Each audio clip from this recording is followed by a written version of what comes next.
Queridos amigos mamíferos y colegas Homo sapiens, bípedos o en ruedas, motorizados o no, COVID negativos y positivos, da igual, heraldos todos de la lectura, sean bienvenidos a una nueva entrega de su programa Entre las Hojas con su humilde, devoto y fámulo servidor Arturo Gal, hoy transmitiendo desde los bellos e intrincados parajes de mi cocina. Antes de comenzar, quiero mandar un afectuoso saludo a mi amigo personal, James Cameron, quien ha producido y dirigido el emocionante corto de 15 minutos que ustedes acaban de tener la dicha de presenciar y seguramente va a ganar un Oscar. Dicho lo anterior, estamos aquí otra vez reunidos y congregados para una nueva reseña de libro que en esta ocasión se titula 20 años y un día de el autor madrileño Jorge Semprún. Como diría Miguel Hernández, un autor madrileño castellano de alma y airoso como las alas, puesto que el autor Semprún falleció en París en 2011. Él nació en Madrid en el 1923 y los derroteros de su vida lo llevaron por las tierras galas y a publicar, de hecho, hasta este trabajo, en su totalidad, obras en el idioma francés. Este libro es de 2003 y fue su primer trabajo que publicó en su idioma natal, el castellano. Así que un autor interesante, con una vida política muy activa. Su familia se exilió a Francia durante la Guerra Civil Española. Durante la ocupación nazi de Francia, él combatió junto a los partisanos la ocupación nazi hasta que fue aprehendido y fue enviado al campo de concentración de Buchenwald, en la ciudad donde yo me encuentro en estos momentos, la ciudad patrimonio de la UNESCO cultural Weimar. Y es aquí también en Weimar donde, dentro de los oscuros y húmedos pasillos de la biblioteca de la ciudad, me he encontrado con este libro. Y bueno, el autor estuvo en el campo de concentración aquí a las afueras de la ciudad. Ya se había afiliado al Partido Comunista de España en el año 42. Una vez liberado el campo de concentración, él va a ser un miembro inclusive del Comité Central del Partido Comunista de España. Va a trabajar desde la ilegalidad con el alias de Federico Sánchez, que de hecho aparece también en este libro. En el año 64 es expulsado del partido por diferencias con la línea oficial, pero regresa a la vida política en España en el año 88, cuando va a ser ministro de Cultura con el gobierno socialista de Felipe González. Así que una vida interesante. No conozco yo más a profundidad. Me gustaría que en sus comentarios alguien que supiese comentase lo que el autor, políticamente hablando, representa. En el mismo libro se da una suerte de ideas, de unas pinceladas de su pensamiento político. En el libro me parece a mí que uno de los personajes es un avatar, un alter ego de él, que representa realmente a su experiencia propia.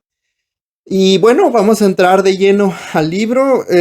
Debo decir de entrada que no ha sido de mi mayor gusto. Lo he terminado, tiene alrededor de 288 páginas. Es un libro que se lee un poco pesado, un idioma un poco rebuscado. La narración es en tercera persona y es más que todo una línea temporal discontinua que hace las cosas un poco complicadas y que va brincando de personaje en personaje y que no necesariamente tiene a un protagonista, lo cual hace la lectura un poco caótica, por así decirlo. El libro está en su mejor momento en el primer tercio, cuando la trama es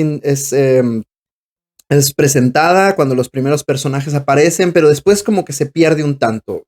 Aún así, en su primer tercio, el libro tiene en la narrativa y en las palabras que utiliza algunas cosas que son de destacarse, y sobre todo las ideas detrás de lo que el autor pretende en el microcosmos de un pequeño pueblo representar, es, creo yo, lo más interesante. Vamos a hacer unas cortas lecturas para ver de qué va más o menos el libro. La premisa es sencilla. Hay un pueblo donde en el tiempo de la guerra civil se cometió el asesinato de unos dueños de la finca, de la, de la villa donde trabajaban los peones, y cada año se teatraliza este asesinato, así que se convierte en una suerte de viacrucis que se representa cada año, donde se conmemora el asesinato de uno de los dueños de esta finca, y lo tienen que realizar los mismos trabajadores de la finca. Así que es una representación, digamos, de las heridas abiertas de la Guerra Civil Española. Dice sobre la representación de este evento, dice: los campesinos volvían a sumergirse, es decir, se veían obligados a sumergirse en el recuerdo de aquella muerte, la de este personaje asesinado, de aquel asesinato, para explicarlo una vez más. Algunos, los más viejos, tal vez habían participado en la muerte de antaño, tal vez habían participado pasivamente, o habían asistido a ella, o tenían de ella noticias directas, memoria personal. Así, al perpetuar aquel recuerdo, los campesinos perpetuaban su condición no solo de vencidos, sino también de asesinos, o de hijos, parientes, descendientes de asesinos. Perpetuaban la insufrible razón de su derrota al conmemorar la injusticia de aquella muerte que justificaba alevosamente su derrota, su reducción a la condición de vencido. Estamos hablando de los pobres campesinos que con la derrota de la República obviamente fueron victimizados, por supuesto, por el régimen franquista. Es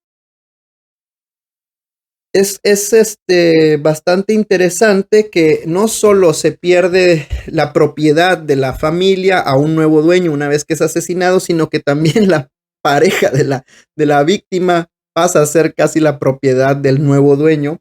Y esto también es, siento yo, una metáfora sobre el hurto de la propiedad o de los derechos de los vencidos en la Guerra Civil Española. Dice: pero yo se lo cuento como mi abuelo me lo contaba, y aquella misma noche el indiano no solo tomó posesión de la finca, sino asimismo de la viuda, aunque tal vez no supiera, al acostarse con ella, que ya era viuda. Eso queda por ver. Y dicen que la estuvo gozando la noche entera, que se oían en toda la casa las risitas y los gemidos, luego los alaridos de ella. Dicen que la viuda, la muy zorra, nunca había conocido semejante fiesta, gozaba como una burra, y al parecer el indiano decía guarrerías a grito pelado. Bueno, hay todavía en la finca una vieja que fue cocinera y ahora ya no hace nada, que se pasa las horas bobas a la sombra con las manos cruzadas contando historias, y esa vieja, la Saturnina, pretende que era muy niña, pero que recuerda todavía el escándalo de aquella noche mientras el indiano se cepillaba a la viuda de su primo. En fin, que en la maestranza están acostumbrados a las historias. La maestranza es la finca que pasó de manos de propiedad distinta, y eso es una de las características de la novela también, como pueden ustedes ver. Tiene una descripción bastante, digamos, no burda, pero sí, un poco vulgar del acto carnal, y eso es parte de la novela, además de que tiene un toque de incesto en algunos momentos, y creo también que esta es una metáfora de la guerra civil entre hermanos, entre ciudadanos del mismo estado, y que el autor trata de representar en este toma y daca sexual que se da entre miembros de la misma familia. De hecho, hay varios muertos en este evento que se conmemora, y uno era de los rojos y otro era de los conservadores, ¿no? Sobre la naturaleza, digamos, rancia, la naturaleza por lo menos torcida de esta representación anual, el autor nos comenta: 20 años, ya está bien, se entiende que no quieran seguir con ese horrible simulacro. Además, quedan pocos de los que estaban aquí el 18 de julio aquel. No se les puede pedir que sigan cargando con esa culpa antigua. 20 años no son nada, señora, le responden. Todo lo que queda de siglo deberían estar repitiendo esa ceremonia o alguna parecida. Ellos y sus descendientes, de raza le viene al rojo, ya se sabe. Ya se lo dije, el año pasado, don José Manuel, la ceremonia de ustedes es ejemplar. tendría que hacerse algo semejante a escala nacional cada 18 de julio, en el Cerro de Los Ángeles, por ejemplo. Lightson, un americano que anda por ahí, le escuchaba, entre horrorizado y divertido. Ya casi no quedaban, pensó, ejemplares humanos tan representativos de la hispana barbarie. Se hizo el ignorante, aparentó no haber entendido la alusión para ver hasta dónde llegaba la estulticia sectaria del policía. Un policía el que está haciendo estas recomendaciones, obviamente un fascista, un policía político. Y creo que el autor con estas líneas nos trata de decir, o nos trata de describir la España franquista con ese resentimiento, con esas heridas todavía abiertas de la guerra civil, que están muy palpables aún 20 años después de lo que ese evento representó en ese pueblo, pero que es un microcosmos para lo sucedido a nivel nacional en la España, ¿no? A mí me parece que el personaje que mejor representa esto es precisamente el policía de apellido Sabuesa, que obviamente es una referencia a un sabueso, a un perro sabueso, con gran olfato, y que es el personaje que se lleva la novela en las pocas partes que a mí me han gustado. Es el personaje el típico hispano, pelo en pecho, castellano, ¿no? Católico, hasta apostólico y romano, que me recuerda también al villano de la película El laberinto del fauno de Guillermo del Toro. Vamos a ver lo que decía Sabuesa. Dice, maricones, gritaba Sabuesa.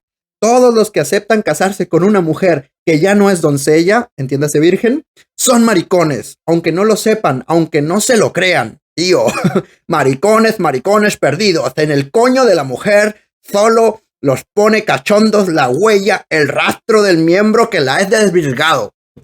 Así que como ven, pues este personaje es católico a morir y ultraconservador, y cree que una mujer desvirgada es objeto de deseo de solamente maricones que todavía pueden oler, percibir y degustar el rastro del miembro del tercer hombre que la haya desvirgado, lo que es realmente una manera bastante cruda de ponerlo, pero que nos describe pues este fanatismo ideológico, ¿no? Del fascista, no solo hispano, sino de cualquier país. A mí otra parte que me gustó es una suerte que tiene el libro de realismo mágico muy a la hispana, ¿no? En este mundo rural de la maestranza, a este pueblo, ocurren prácticas muy de antaño, muy rurales, muy rústicas, que me llevan a mí al México rural también, en donde ocurren eventos fantasmagóricos de las novelas del realismo mágico de Gabriel García Márquez, inclusive, o de, por ejemplo, Juan Rulfo, pero que no llegan a contener ese elemento fantasmal, digamos que el elemento sobrenatural, pero que casi rondan en eso con los chismorreos y las historias que cuentan algunos de los personajes. Nos dan un poco esa vibra, ¿no? Por otro lado, el libro, como buen comunista, el autor, o anteriormente comunista, según lo comenten ustedes, tiene también su carga política y la discusión del mundo comunista de aquella época, entre los partidarios de Stalin y los comunistas que no diría yo que creyeron, pero que dieron crédito al discurso secreto de Khrushchev en el 20 Congreso del Partido Comunista de la Unión Soviética. Dice, apenas le hubo entregado José Ignacio sus regalos, Benigno se encerró después de la cena en su cuarto para leer de un tirón, estremecido, sobresaltado, atónito, el informe secreto de Khrushchev sobre el culto a la personalidad de Stalin y los crímenes de este. Su primera reacción, una vez atenuada la impresión de sofoco y de cólera que le produjo la lectura, fue, al menos en apariencia, paradójica. Pensó que tan absurdos crímenes, tan irracional estrategia como la que Stalin había desplegado contra los supuestos enemigos del pueblo, al ser desvelada y denunciada, yo creo que aquí era develada, pero está mal escrito, aunque fuese de forma primitiva, sin elaboración teórica coherente que explicara las raíces sociales de tanto libertinaje despótico, restablecían en cierto modo una posible racionalidad de la historia de la revolución. Lo históricamente irracional, en efecto, lo imposible de pensar, aunque tantos lo hayamos creído, al menos parcialmente pensaba Benigno, era que Trotsky o Bukharin fueran agentes del enemigo, vendidos a los servicios del espionaje imperialista. Al destruir la falsa veracidad de esta ingente mentira, el informe de Khrushchev, más bien destinado a provocar emociones que a suscitar reflexión autocrítica, eso sí, permitía, sin embargo, una mirada nueva sobre la historia del comunismo. Y bueno, podemos debatir horas y horas sobre la verdadera naturaleza de Trotsky, que es mucho, mucho más discutible que la de Bukharin, pero en el caso de Bukharin, como ya dije en mi reseña del libro Biografía de Bukharin, una historia política, de Stephen Cohen, me parece a mí que es mucho más palpable aquí los cargos exagerados, sobre todo en los argumentos que se le acusa de intento de homicidio a Lenin, ¿no? Me parece que si hay como dice el autor, hay una cierta cuestión reveladora en el informe de Khrushchev, y sobre todo con los compañeros alemanes con los que tengo contacto de la vieja escuela, muchos de ellos, digamos que así, ya se olían estas revelaciones que se dan en el informe de Khrushchev y que simplemente vienen a abrir un poco más los ojos o a empujar a la gente a buscar más allá de lo que estaban ya de por sí sospechando, ¿no? Entonces creo que esa es una parte interesante, aunque seguramente el autor habría que ver cuál es su postura política concretamente. No sé si sea un partidario del trotskismo o de otras corrientes políticas, pero el hecho de que haya sido ministro de Cultura en gobiernos recientes, pues nos puede decir algo sobre el respecto. Aunque, como dije, las palabras que tiene para con el informe de Khrushchev son hasta cierto punto entendibles y no me parece que estén cargadas en demasía de algún sesgo político que él quiera, digamos, imponer. Por último, en la parte que les comento sobre la cuestión del sexo carnal y todo esto, me parece que el autor es muy chusco cuando aborda el tema, y me gustó esta parte como lo ponen las palabras. Dice, a la una y a la otra, a Mercedes y a Raquel, alternativamente y a veces al mismo tiempo, se las veía pasar la noche en las habitaciones del cuñado de la viuda, que algunos braceros llamaban cuñadísimo, en alusión a un conocido e influyente político de los primeros tiempos de la dictadura, denominación que permitía atrevidas y soeces sentencias, chascarrillos y adivinanzas onomatopéyicas. El cuñadísimo está encoñado, pero ¿qué hará el cuñadísimo con el coño de Raquel mientras tiene a su cuñada encañonada? Está muy buena esa construcción.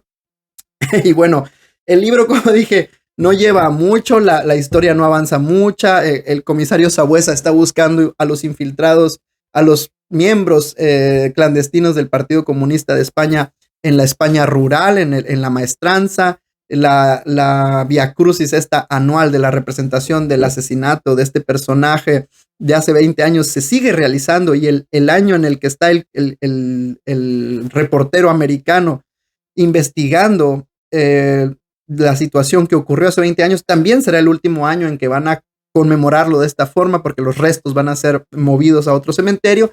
Pero al final de cuentas la historia no cierra, no hay un final, no hay un arco narrativo que empieza en un punto y termina en otro.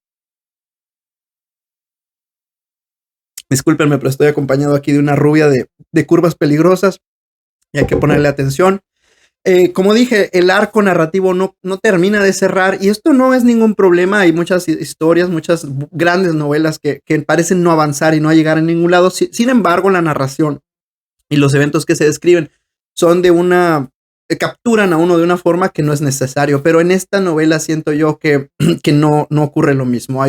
Hay, como dije, salto temporal, salto de personajes, y pareciese que no avanza ninguna de las líneas narrativas, y se queda uno con ganas de escuchar más simplemente de las estupideces que vomita el comisario Sabuesa, porque es por lo menos chistoso y alguien que tiene un objetivo claro, que es atrapar a los comunistas, cosa que al final no logra, pero que por lo menos nos deja esperando un poco más y nos digamos que es con el personaje que paradójicamente nos sentimos un poco más, no identificados, por supuesto que no, pero que sentimos que nos interesa lo que está haciendo, ¿verdad? Para bien o para mal, pero los demás personajes pareciese que están en una eterna remembranza y quizá es la idea del autor de que esta representación anual es eso, una representación eterna, un círculo infinito que se repite todo el tiempo y que no va a tener un final hasta que no haya un proceso de